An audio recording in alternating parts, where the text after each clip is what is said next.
Hey guys, so today we're making one of my favorite things, pizza. And for this recipe, I pretty much only make the same pizza dough recipe. It's adapted from the New York Times Roberta's pizza recipe. And I really like just how foolproof it is. And the other thing that's really wonderful about it is it's just 5 ingredients. So it's all-purpose flour, 00 flour, sea salt, olive oil, and of course, yeast. And that's it.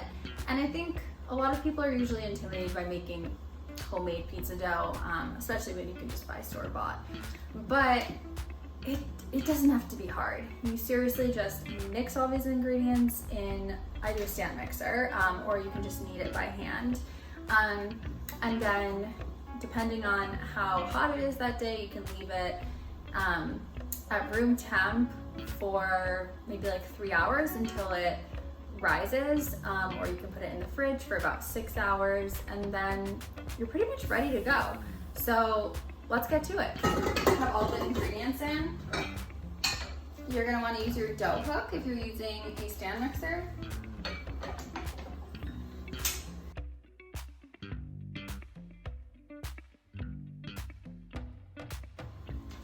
So I let the dough come together until it was like a shaggy dough, and then I cranked it up to 6, and once it really started to form a ball, I cranked up the mixer to an 8, and I let it go for about 8 to 10 minutes until it was really smooth and elastic. So, I mean, I've shaped this into a ball, but you can see just how smooth this is, and it's really elastic too. So when I pull on it, it's not breaking apart. So that means the gluten has been worked really well and it's strong, and that's about the time that you want to stop kneading it. So once you're done with that, if your dough is a little bit too sticky, mine was, it's a really humid and hot day, you might want to just add like a sprinkling of flour, and then what you're gonna do is just put it in a well-oiled bowl. Want to coat the dough with olive oil, and this is gonna ensure it doesn't dry out. And then I'm going to just put a sheet of plastic wrap over it for added protection. And then if it wasn't such a hot day, I would say to put it in someplace warm, because yeast really thrives when it's in a warm place. So like in the winters, for example, I will put the dough under my oven light, and that'll just like give it a little extra heat to get it going. But since it's so hot today, I could probably just leave it just about anywhere and it'll do fine. The other thing I would say is, depending on the time, like the weather or the time of year, it could take about, it's really hot today, so it might take 2 to 3 hours for this to rise, and you're gonna want it to rise double, so it'll double in size. So this dough will like kind of be like doming out of this bowl, and same for the refrigerator. You can keep it there if you want to do it like the day before or like in the morning. It'll just take longer since it's colder, so maybe like 6 to 8 hours. And what else? I would also leave the bowl on top of something. So either put a sheet tray under it or like a cutting board. I've definitely had some dough go wild and really just like go over the bowl. So yeah, just gonna let it sit for a few hours, and then we'll roll it out and get started on the pizza. So our oven is preheated to 500 degrees Fahrenheit. We have the pizza stone in it. And so our dough has doubled in size, as you can see. Yeah, it's a really, really hot day. So it did get a little out of control, but it's perfectly fine. So to start, we're gonna liberally spread maybe like 2 or 3 tablespoons of semolina flour. You can work on like a bare surface, I like to work on parchment paper. I just find that this makes it easier to transfer the dough to the oven.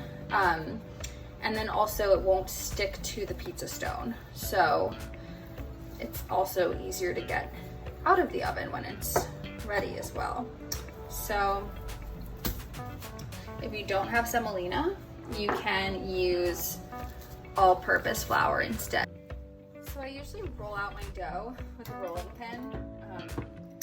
Probably not the most authentic, but that's just my preference. You can totally just use your fingers to stretch it out as well. I'm gonna try to show you guys how I roll it out, but it may be a little bit tricky with how my camera is situated. But let's give it a shot. Yeah, this is a little hard for me to do because my camera's in the way. So I'm just gonna pull the dough out.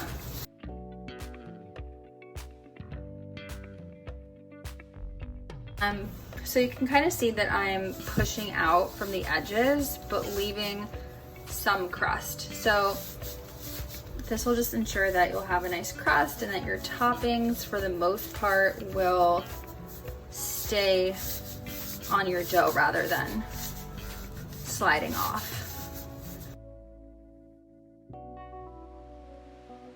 Okay, so that looks about right. First thing I normally do is coat the crust with a little bit of olive oil. This is gonna make sure that it gets nice and crispy.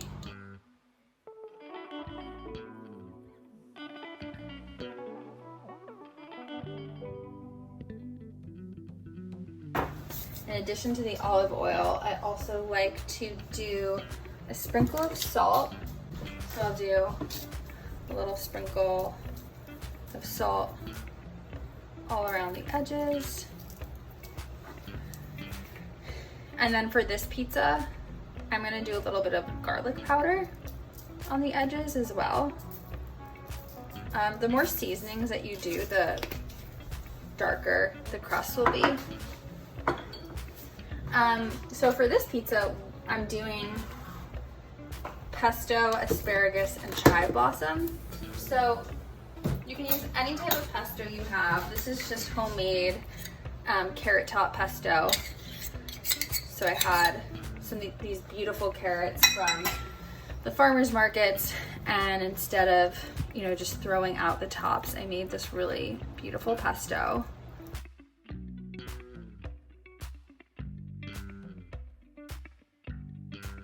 It's really tempting to put a ton of cheese and sauce on your pizza, but you don't want to overdo it, because then what'll happen is the dough will get a little bit soggy, especially if it's on the thinner side, and you're gonna have like this pool of a mess in the center.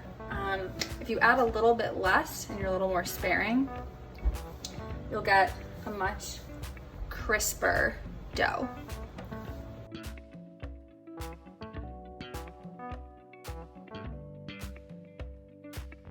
So then some asparagus. And the nice thing about this is you don't have to cook the asparagus before the pizza. It'll just cook with the pizza. It's just nice and you don't have a ton of steps. And then I'm gonna top with some chopped chives. And then I'll show you one other thing that you can either add now or towards the end. So I also have these really beautiful chive blossoms that were from my garden, and I could add them now, but they will get really crispy and they'll be much darker. They'll taste really good, but I love that vibrant purple color, so I'm gonna wait until later. To transfer it to the oven, I use a sheet tray.